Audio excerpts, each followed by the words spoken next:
Oi pessoal, bom dia! Hoje eu vou falar com vocês aqui a respeito de hidratação da pele. Então eu vou tirar algumas dúvidas aqui. Eu fiz uma listinha aqui de dúvidas que geralmente as pessoas têm e a gente percebe que muitas vezes a falta desse cuidado necessário é por conta da falta de conhecimento. Então eu resolvi aqui fazer esse vídeo para esclarecer algumas coisas, tá? Então, quando a gente fala de hidratação da pele, muitas vezes a pessoa acha que é só passar creme, né? Ou pelo contrário, que uma pele oleosa, se passar creme, pode aparecer espinha, cravinho, enfim. Sendo que é uma grande mentira. Então, hoje eu vou responder aqui algumas perguntas. Então, para começar, os pacientes falam qual a quantidade de água que eu devo ingerir? Por quê, gente? Porque essa hidratação ela tem que acontecer de dentro para fora. Então, não é só passar o creme. A ingestão de água na quantidade certa também favorece essa hidratação. Então, a gente fala que é uma média de 30 ml para cada quilo. Então, você pega o seu peso e multiplica por 30. Esse resultado é a quantidade de água que você deve ingerir por 24 horas, tá? Cada 24 horas. Outra pergunta, quantas vezes eu devo hidratar a minha pele? Então, depende do seu tipo de pele, depende da sua necessidade, tá? A média, a gente fala que o ideal seria realizar essa hidratação de manhã e à noite, com o uso de algum produto específico, de acordo com a sua necessidade, tá? Mas é claro que vai depender muito, vai depender do seu tipo de pele, de acordo com a sua necessidade.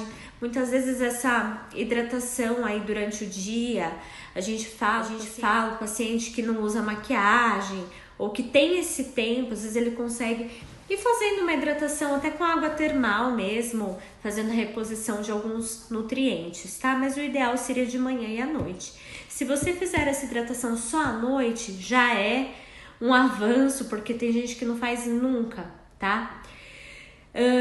Qual hidratante eu devo utilizar? Gente, a gente recebe muito, mas muito mesmo aqui pelo Instagram, pelo Facebook. O pessoal manda mensagem para pedir pra gente fazer indicação de produto. Gente, não dá para fazer indicação sem a gente conhecer a sua pele, sem conhecer a necessidade do seu organismo. Então, isso vai depender muito da necessidade do seu organismo, tá? Então, a escolha, ela não é só baseada no seu tipo de pele, tá? Se é uma pele oleosa, se é uma pele mista, se é uma pele ressecada, desidratada, que tem paciente que só fala isso, né?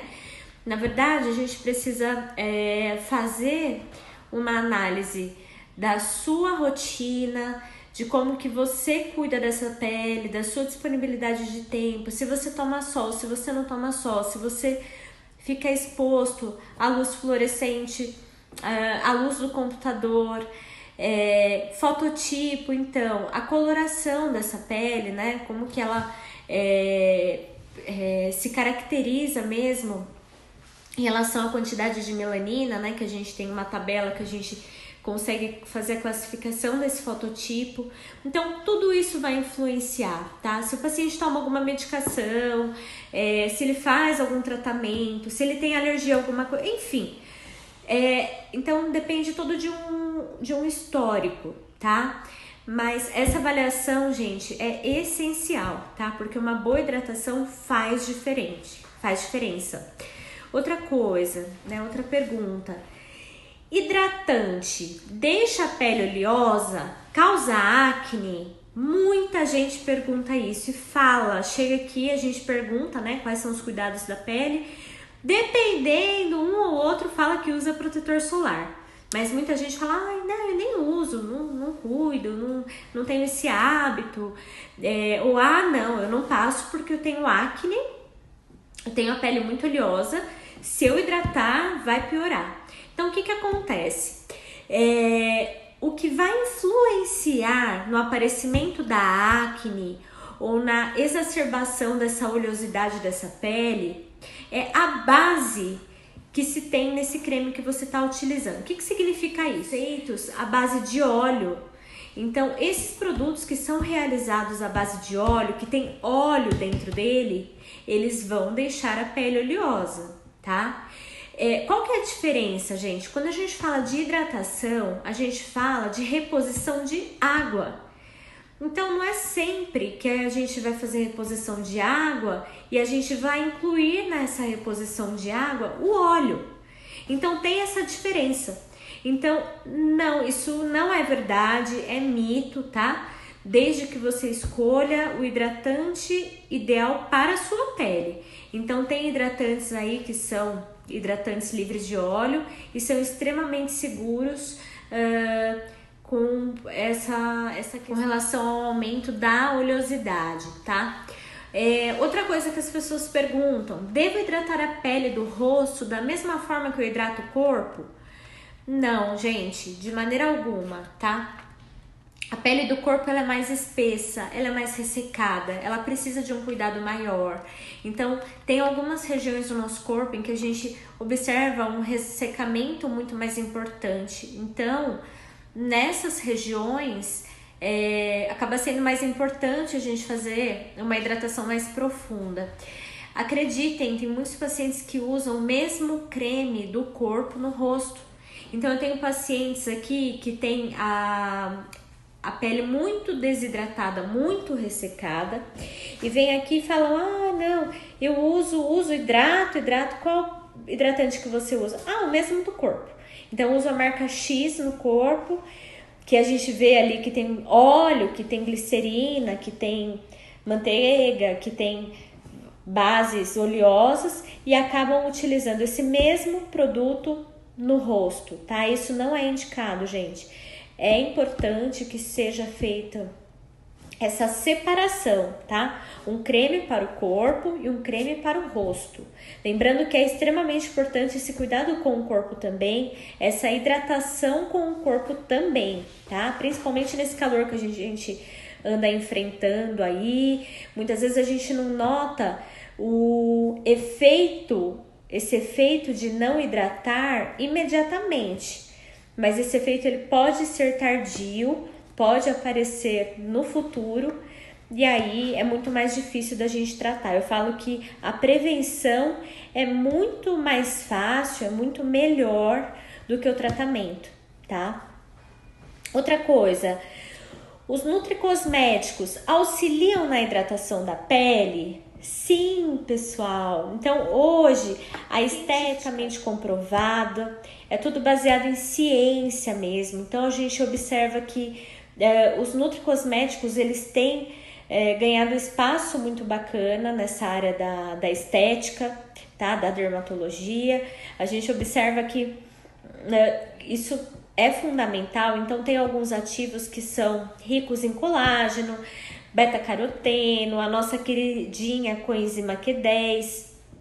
Então, tem vários ativos aí que vão potencializar a hidratação e o espessamento, né, dessa derme, que é a segunda camada da nossa pele.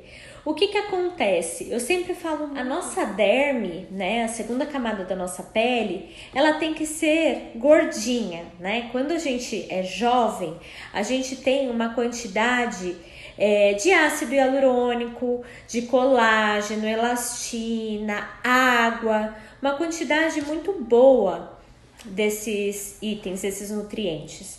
Com o passar do tempo, perde-se parte desses nutrientes, ou o nosso organismo ele para de fabricar, né? Por exemplo, o colágeno endógeno, a gente observa que a partir dos 30 anos a gente não produz mais esse colágeno.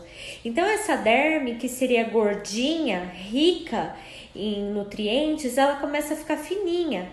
Consequentemente, as rugas, aqueles sulcos, eles começam a aparecer. Por isso que é importante esse cuidado, essa prevenção, tá?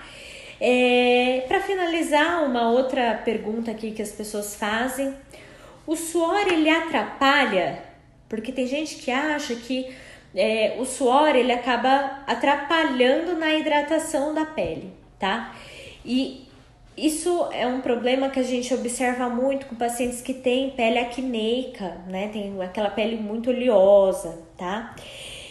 Então, gente, o que acontece? Ele não atrapalha, tá? Pelo contrário, nós temos duas glândulas, tá? A glândula sebácea e a glândula sudorípara. Então, a glândula sudorípara, ela é responsável pela produção do suor. Esse suor é associado ao óleo, né?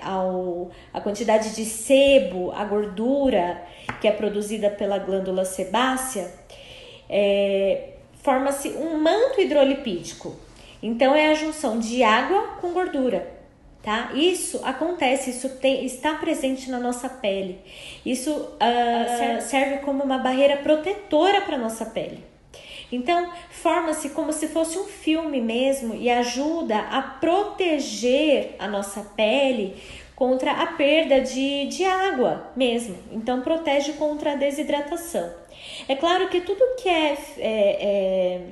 acontece em excesso acaba que atrapalha, tá?